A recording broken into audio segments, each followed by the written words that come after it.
Gemini 3 has an explicit flag in their system where if a brand is being mentioned in a commercial prompt, it does not cite that website. Wait. Hang on. You're saying if you mention yourself in the post, you can't both be cited and mentioned in the overview? Look at this. They are using like complete and utter like crap that has nothing to do with what you would normally respect as SEO. Content 1.0 was about targeting keywords and the intent around a keyword, and then content in the 2.0 is going to be about figuring out how to write content that best matches to that persona. And so how do we influence that personalized search? Yeah, my understanding from the OpenAI perspective is that it's black boxy, that OpenAI doesn't reveal what goes in the training data, how often they update it. Is that true? I think Gemini is just gonna win. I think GPT is going to like go to like obscure irrelevance. Why? It's because they get search. When you search as a model, your answers are like anywhere between 10 to like 200% better.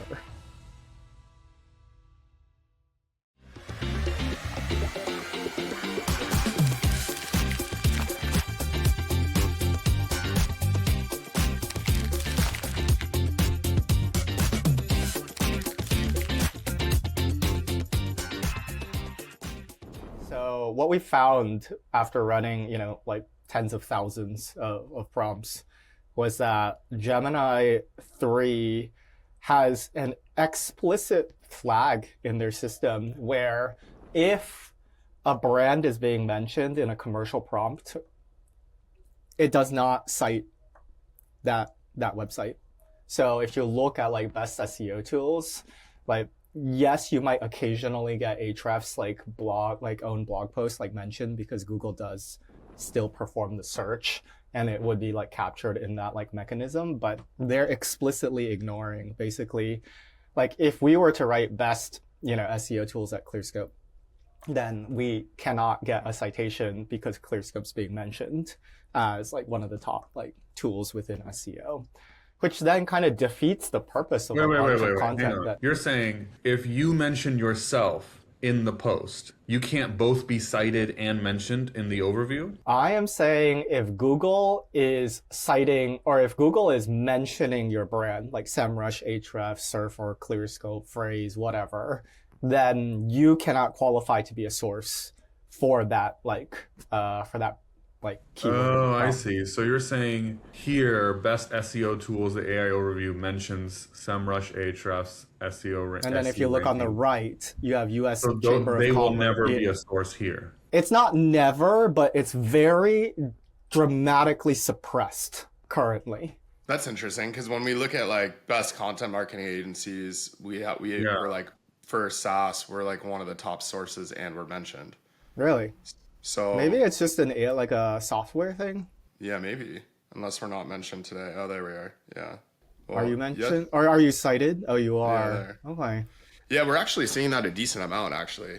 Interesting. I think it's a function of how you write a lot of that content. Yeah, like there's the Lily Ray like blog post and tweets about self-promotional listicles are like hurting your SEO or hurting your ability to show up for that kind of stuff, or they're just not ranking. We're not seeing that at all across our clients. Like we have a number of these listicle type blog posts where the client is both ranking or like has a citation and being shown as one of the recommended brands.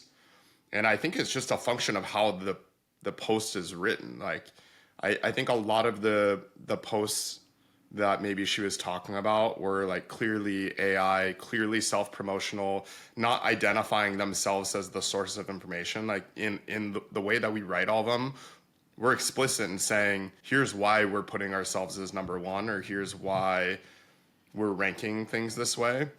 And I don't know, maybe that helps. But yeah, we have like a number of different clients where like one of our content pieces is a source of information and it's also being pulled as a brand mention. Yeah, I'm not saying it's impossible, but the other here, I'll just show you the other really deep like experiment that we were diving into. Like you guys know like temperature and like all that stuff in the whole like Google like ecosystem, right? Like temperature and stuff. Like it No, no defaults to clue. 1. All right. So, I mean, temperature in AI world just refers to how much creative freedom you give to the model.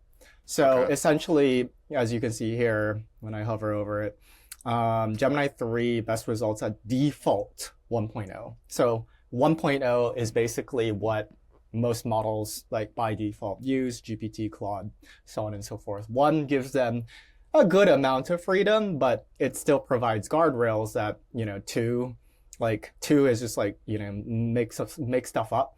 But 0 is you cannot deviate too much from the training data. And so essentially then we say, okay, well, 0 is basically, Oh, your way to figure out what the training data defaults to. aha, yes. So if I do this, best content marketing agencies, right? And I run this with Google, like grounding with Google search, what you will see is that you get recommended, but you don't show up as a citation or source. And this is Got it. across the board, right? This is best SEO tools, right? SEMrush, Ahrefs, SC ranking, Screaming Frog, Surfer, Clearscope, whatever. But look at this. They are using like complete and utter like crap that has nothing to do with what you would normally, respect as like an SEO. Same thing happens here. Well, I guess 10 speed. I don't know if 10 speed actually shows up here. Nice. We're in there. Are we the complete and utter crap? No, we're actually mentioned. Yeah. You're here. But you can see here, right? Like basically nothing. Nothing. Yeah, No. those are interesting sites to be pulling from. Yeah. They're like oftentimes actually like absurdly bad. Well, I don't know about the agency one, but when you look at like this crap, like for You've best gone in SEO and tool, evaluated the content itself and it just looks bad. yeah, it's like, what is this? That's This is nothing. that's actually, yeah. And this is training data. This is as close to training data as you're gonna get. Well, the output is training data, but it's still grounding in that. So it's mixing. Yeah. So basically what ends up happening is that it's not run at 0, it's run at 1. And so when it's run at 1, there's a bit more creative freedom, freedom. But I don't have the direct. Basically, we found that like Ahrefs ended up getting cited like 40% of the time because Google searched. And after they searched, they like determined that like that piece of content was like good enough, and then they use that like as a source. But by default, the answers are being constructed without those like criteria, and then Google will search at temperature 1, and then from there you then get to possibly vie for it. But there's definitely a suppression on what is happening in terms of brand mention to source. And I think this is what Google's way to say, like, okay, if I mention you, I shouldn't look at the content you're producing because it's going to be biased. And that's like why self-promotional stuff has basically fallen off a cliff. Obviously, if you still do it tastefully and do it well, you're still going to rank in Google search, and then you're still going to like potentially win a citation or a source, but by default, like that's been erased from the current like system. Yeah, again, like, but we're not seeing that. Like, we do that for our clients, and it's still working. I mean, I have to look more carefully. Well, here's like a theory that I have is that when you're doing marketing in really crowded or competitive categories, that it is much harder to influence the search than it is if there's not a lot of information on that topic area. So like the example that I have is we started working with this trucking management software, and before we started working with them, there's just not a lot of good content in that category because there's not a lot of software options. There's not a lot of information on like what this category does. And so all of the content that we're producing for them is pretty novel for that entire category, and it's helpful and educational, and they're getting cited like crazy. And they're also showing up as the answer just because there's just not a lot of good information on that topic. But then if you go into a space like marketing, like where you're trying to influence content marketing agencies or SEO tools, I think what's happening is they're taking the brands much more, like the top brands much more into consideration than certain list posts or like certain pieces of content. So like they already have a sense of for SEO tools, what are some of those top brands? And so it's much harder to influence a search for like best SEO tools or best like exercise bikes. Like Peloton is just going to be that known brand and come up over and over again. And some new incumbent in the space, unless you get a ton of like people talking about you on multiple blogs across social, then that could potentially change like the outputs. But I think it's much harder to influence for those categories that are really established. I don't know what you think about that. Yeah, there's probably something there. Like as in because there's no content there, like the model is essentially like forced into just accepting that content being produced is like they have to use it essentially. I mean, I can see that. But I also think for like a lot of the searches, we're seeing the searching the web take place. It's very rare unless it's like more of a top of funnel query or mid funnel query that you wouldn't see that search take place. And so I think there's two things happening on top of the grounding data. There's the search happening in the background to try to find more context or just like check its answers. And then there's also personalization happening. And I think the personalization happening is probably where a lot of the opportunity lies for SEO or GEO. Because if we just think to the future of search, like Google was based around keywords. Now with LLMs, you have much more identifying information. And if the goal of the LLM is to try to provide the best answer to the user, it's going to use as much data about that person as it has to provide you a great answer. And so I think the opportunity lies in content in the SEO world, or like content 1.0 was about targeting keywords and the intent around a keyword and targeting, and then content in the 2.0 is going to be about figuring out how to write content that best matches to that persona. And so how do we influence that personalized search? And I think the answer comes to less around these high level topics and more around specifics. And so for example, if Grow and Convert's best clients are SaaS companies, the more that we can show that our content marketing strategy works for SaaS companies in terms of the content that we're writing, the case studies that we're producing that map to those personas, like basically every piece of content we make as specific as possible, provide real world examples, talk about the personas who would use it.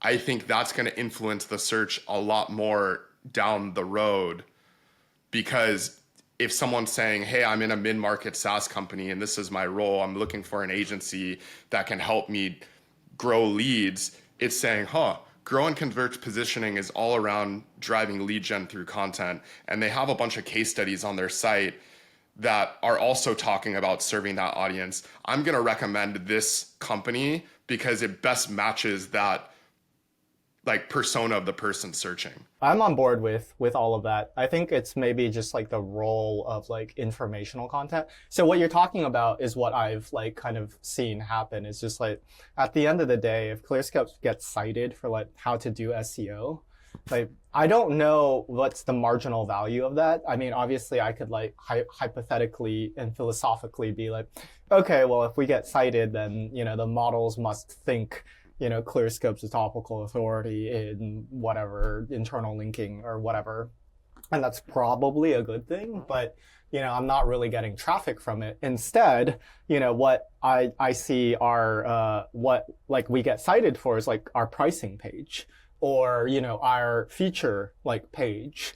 And, you know, that maps to like what you're talking about, where it's like, it's because they already know you as like an SEO tool. So for example, if you run that search, and they're citing your pricing page and some like information about your product, they're just trying to serve the best answer because they want to pull your current pricing and the current positioning of the product to display in the answer. Right. But I think if we're taking it then like a level further, I think there's still opportunity to show up for other bottom of the funnel searches and influence those answers by being way more specific in what you're targeting. So if we think about like just our framework around like pain point SEO, I still think it's valid, but I think the difference is that the content that you used to write used to be for like best SEO tools, Whereas now I think you need to be best SEO tools to do this specific task, or to like update content, to produce new thing, like to actually have to be tied to specific use cases or around certain personas. And I think that's kind of the gap where I don't see companies thinking about yet, to where I think if you're way more specific in writing those pieces, if there's not enough information about, okay, within this SEO tool set, which are the best for these specific use cases, then I think you can influence those answers a lot more. Because if people are running these really specific searches, like we just wrote a post that showed one of our clients now, when she first was like in an LLM querying about what content marketing agency, it was like paragraphs of information. Like, I'm doing this, I've tried this before, I'm looking for an agency to do this specific task. And then it recommended us as number one because we had case studies that closely tied to what she was looking for. And so I think that's kind of like what I'm thinking towards the future is it's the specificity that's really going to matter. Everyone has written this really high level informational content, like like your example, the how to do SEO, but not many people have then gone to like even more long tail stuff. And I think the long tail stuff is going to be where the opportunity lies for this next iteration of search. Yeah, I'm 100% with you there. So then let me just show you what we're thinking about at Clearscope. I mean, it is probably very relevant to what y'all are doing as well. So a couple of things. Again, we've been doing a lot of internal testing. Just the whole industry's fucking moving crazily. Yes. So all right, I'll just start here with like a lot of like the data sampling that we've done. This is primarily, we were analyzing Gemini and ChatGPT, obviously the top two models. So number one, what's interesting is that basically of all of the prompts that we run, Gemini searches 100% of the time and ChatGPT only searches about 40. This is somewhere between 50 to 70% of the time after more data has been like analyzed. So basically ChatGPT only searches like half of the time to 70% of the time. And then this is the more interesting part, is that when Gemini searches, it hella searches. Whereas when ChatGPT searches, it usually just does a head term, like sort of search is what we found. What do you mean? So like it's breaking down that search into like more like the query fan out or like multiple topics, or it's searching for like a wide variety of information? Yeah. What are the best SEO tools sampled against Gemini 3 100 times? And then basically what we found is that basically it's all probability, right? That's the whole idea, is the probabilistic nature of LLMs. But we found that within the probabilistic outcome, it's actually very boxed in. As in, once you sample it like 100 to 1,000 times, it normalizes around it, and it doesn't change that frequently. It's basically the large language model is constrained to create an answer within a certain box of possibilities. And when you sample it enough, you get the long tail of possibilities all mapped out by frequency, right? So this is 100 times run what are the best SEO tools at temperature 1 against ChatGPT and Gemini. And you see here that 49% of the time it searches best free SEO tools 2026. 27% of the time it's this. Basically what you're referring to is what we'd call the long tail. Just the very fact that, you know, like models will do these really crazy things. And these are affected by user context, right? It will be like, okay, you're an enterprise, or, you know, you want whatever category, or you care about local or whatever. Anyways, these are the long tail of what you would then want to basically topic cluster and then create concrete use cases and stuff around, because these are going to be the stuff that people care about. Okay, this is super interesting then. So it does support this hypothesis that yes. Going to, I'm completely 100% with you here. So Gemini searches a lot and it searches all the time. ChatGPT does not search a lot, and when it searches 1 or 2 times. This is confirmed over here on the right. Also, when I'm talking about the citation thing, right, I'm looking at Like again, Got it. Okay. we're sampling a shit ton of stuff. And like when I look at like hrefs.com, it doesn't fucking exist in 100 samplings of citations. That is really odd. Like this is okay, 7%, right? Like it exists, except it should exist way more. Like, but it doesn't. And that's what's leading to your theory of saying you think It's being suppressed. intentionally suppressing it Yes. because it's cited to sort Yes. of avoid a sense of bias or whatever. Yes. SEMrush frequency mentioned 100%. SEMrush.com suppressed. Yeah, I wonder if it's just like, I don't need to read that because everyone has this. Another one is like, this I don't have data backing this up, this is just a theory of mine, is that I wonder if it just is like, I already know about SEMrush and Ahrefs from all of my training data / past searches, so I don't need to be searching their site. I already know this. But the thing is, when you think about why it's searching, the reasoning as to why the model searches is because A, it wants to make sure that the answer it's about to give to the end user is factual, it's up to date, it's fresh, and it's relevant.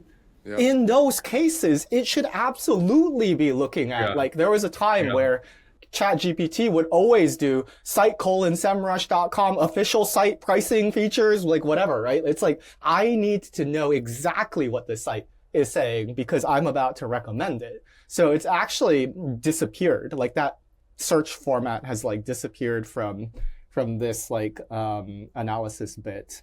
But yeah, so we saw that 10 speed. Are we sure that this is exactly how it works though? There's nothing added on top of this? Because again, like if we look at, let's say, citation data in Tracker, or just when we're looking in a SERP, we often do see the company's content as one of the cited sources. So I'm curious then. I mean, you're clearly being suppressed. We'll just put it like that. Like, I think there might just be like, more like, like why would Digital Elevator Series X Marketing, I know this person, like Joe Robison, but why would these be like above you?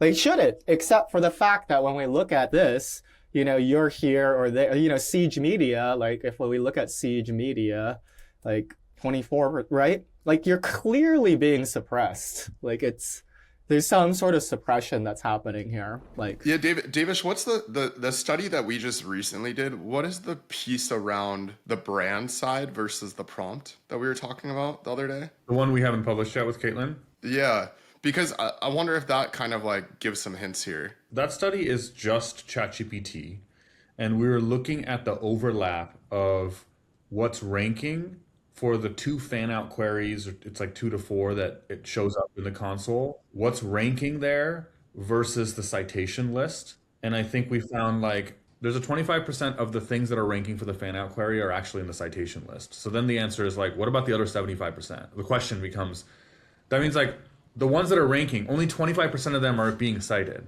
Actually, maybe it's best to say it the other way. 25% of the things that are cited are ranking for the fan out query. So where's it getting the other 75%? Yeah, I mean, I think it's coming from training data, and training data currently is very weird and opaque. Yeah, so we have in the piece, it's like going to be published next week, in fact.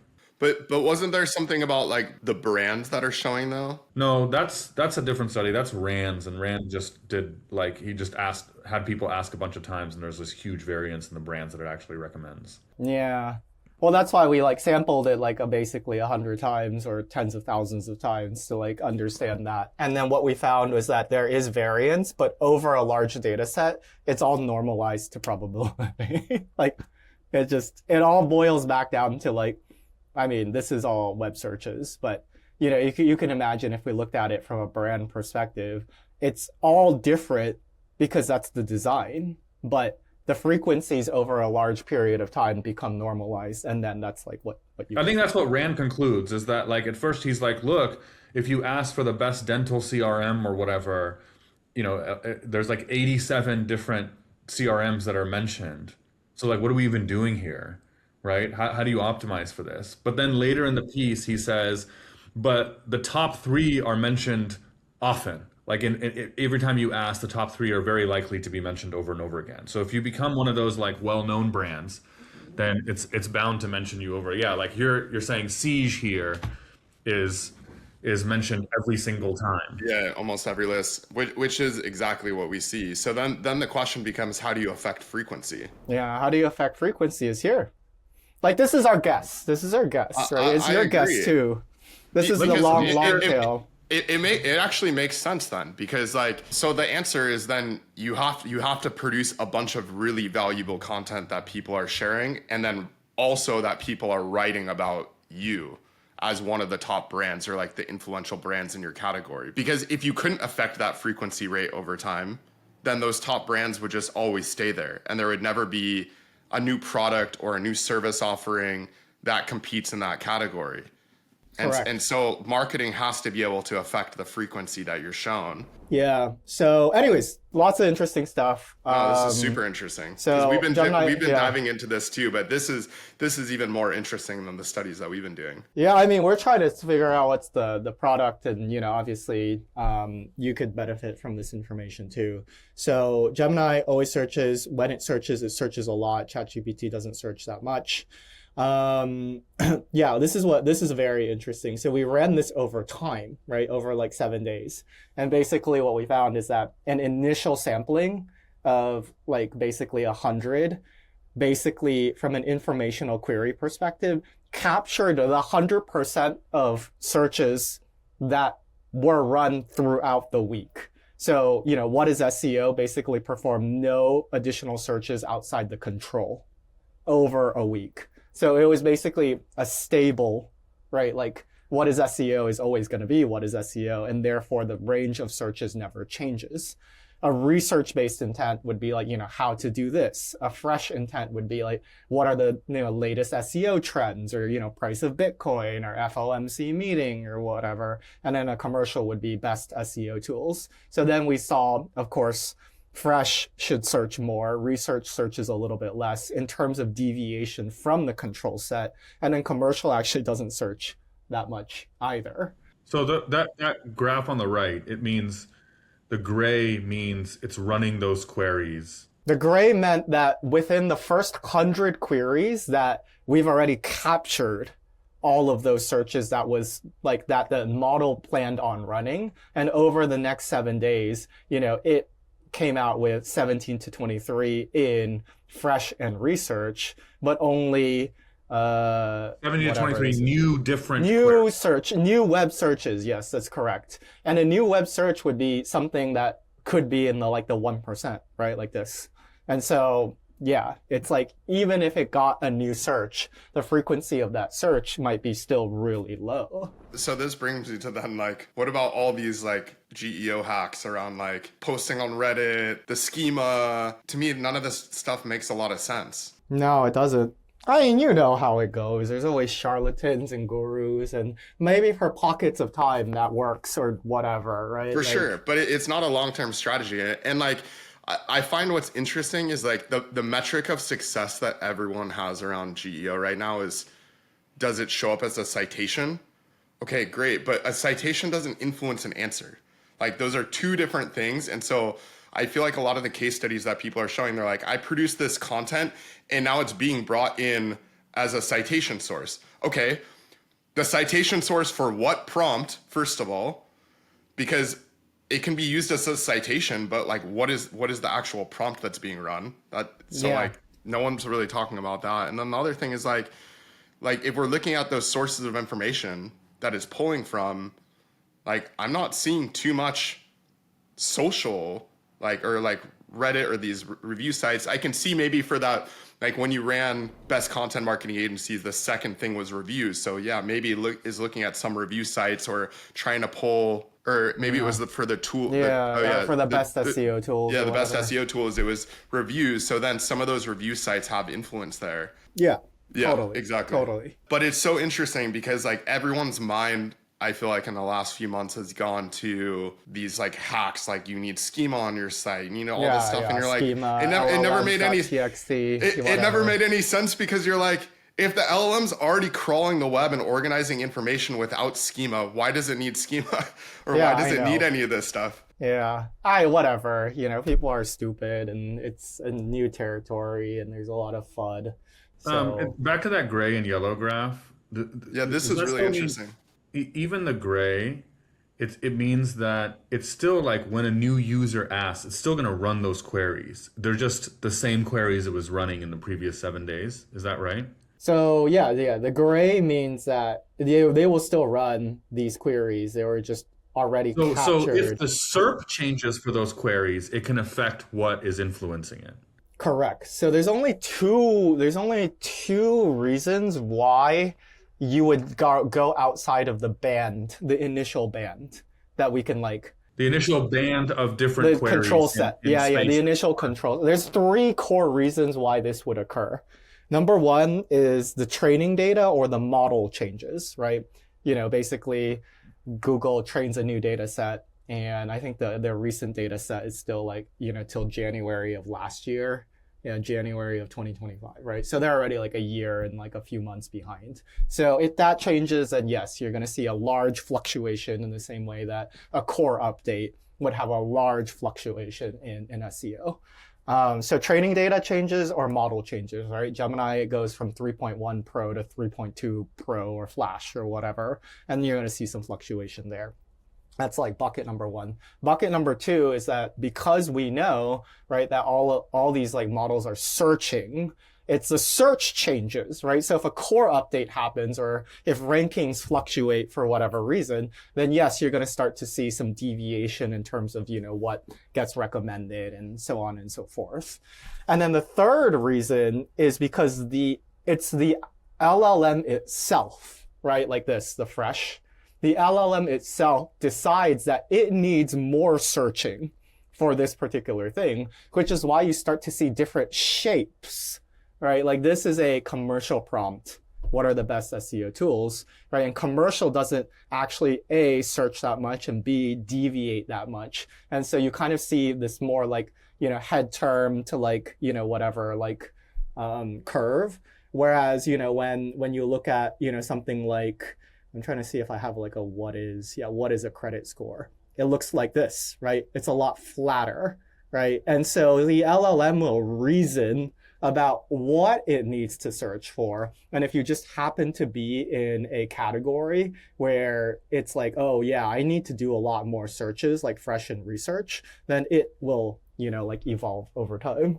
Those blue histogram graphs are you counting the different queries that it searches across a bunch of different times where you're 100 times that you're asking it, right? That's right. Yeah. And we did that across, many different prompts. In a single user's query, how many times does Gemini seem to search? In a single user's query, on average, it's 5.7. It searches 5.7 different queries. Yes, that's correct. Whereas ChatGPT is like 2? 0.7. We have it here.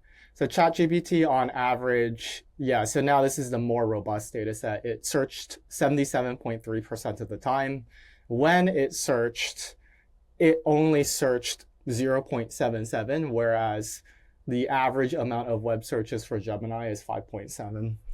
And that's per response across, and this is averaged across a bunch of different like types of queries. Like 20,000, across informational, fresh, whatever. Commercial, yeah. etc. I wonder if you did that same study per category, like type of keyword. Right, like so you mean software versus news or politics or something? For sure. Or just For sure. Even commercial, research, fresh, and how that changes. Yeah, there's like many more. So yeah, like this 20 to 29%. It doesn't search the web, it searches differently.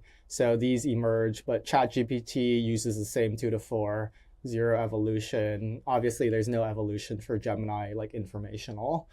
Commercial intent is actually really stable. That's what we found. Fresh intent is the most volatile. That makes a lot of sense.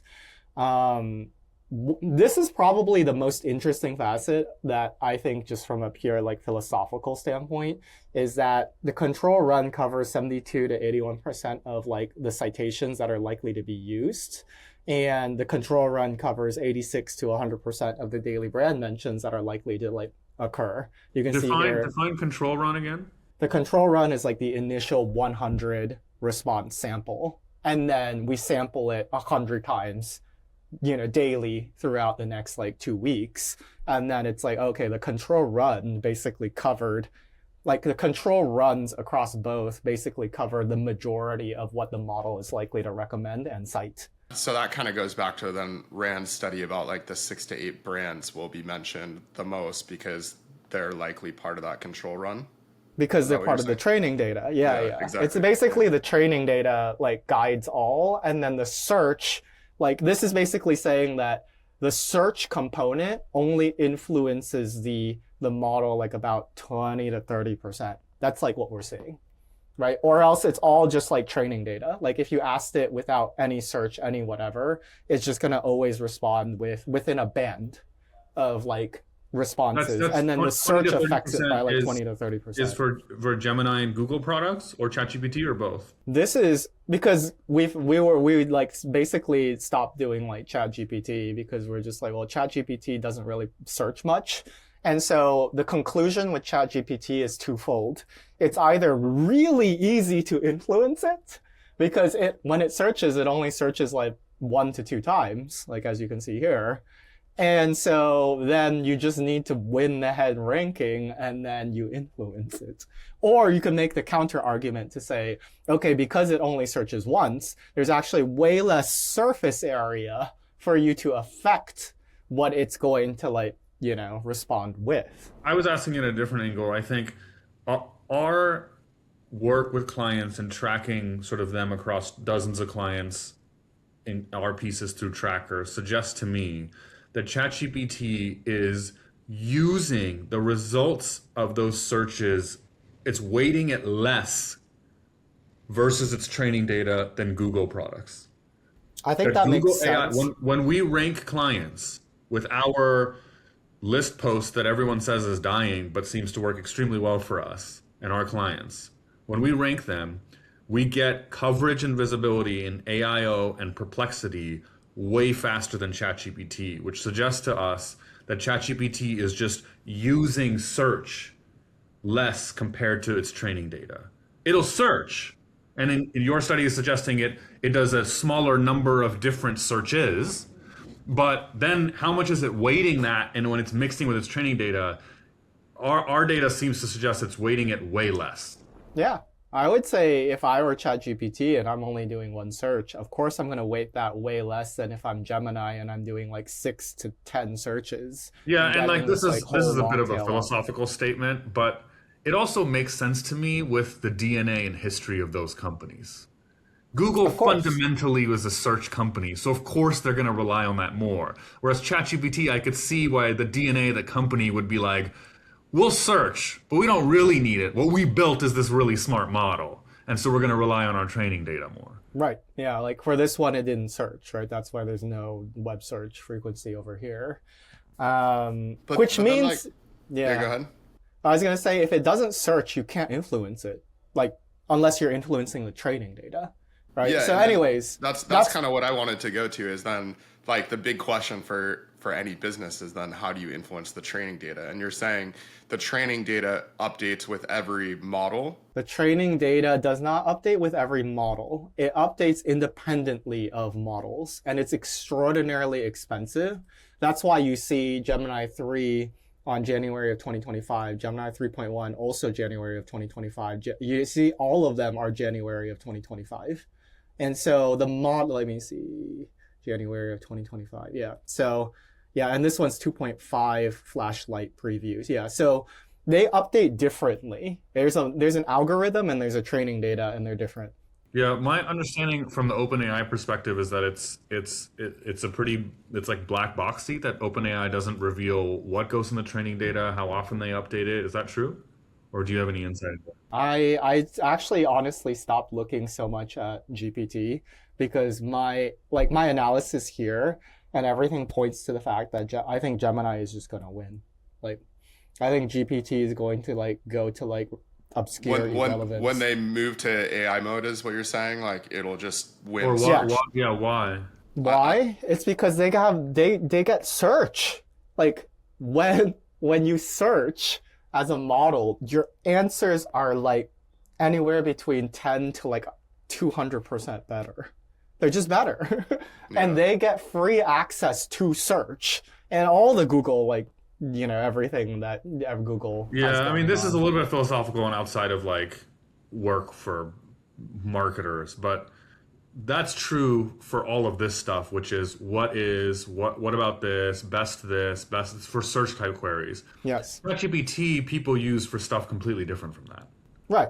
Give me But that's advice like on that's like a this. different yeah, that's But a I don't different even know though. thing. Like I also just think like usage of ChatGPT is going down. Yeah.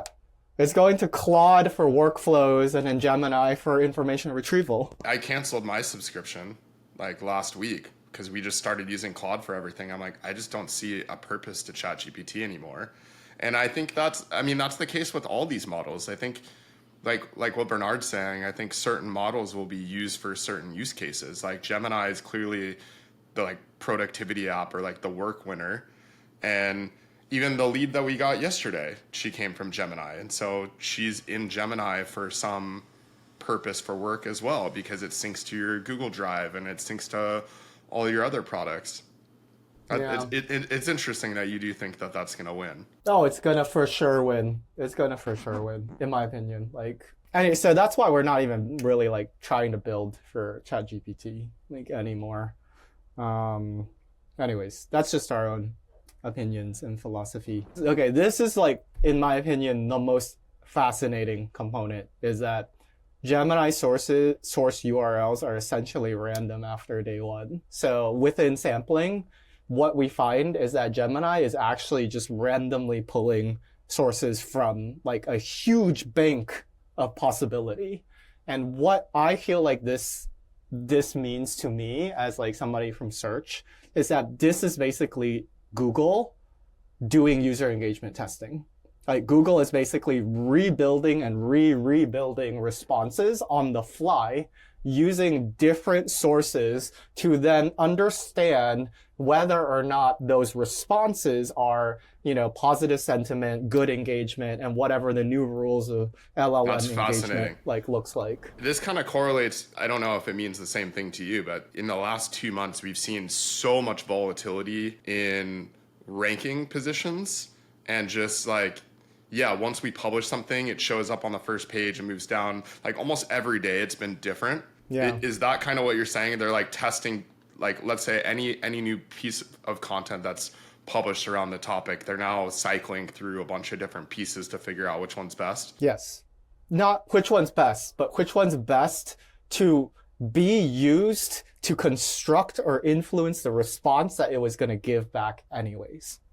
So, like it might look at your source and we might be talking about whatever top SEO trends. And, maybe the Grow and Convert talks about, bottom of funnel and use case pages and the long tail. And so in that one particular response, it will look at you and it'll say long tail, pain point SEO, bottom of funnel. And then if that user like, oh, tell me more about this long tail thing. Tell me more about this. Oh, I see what you're saying. Then it's like, okay, it that pays one attention to that. exactly. That's this struck why... a nerve with the person.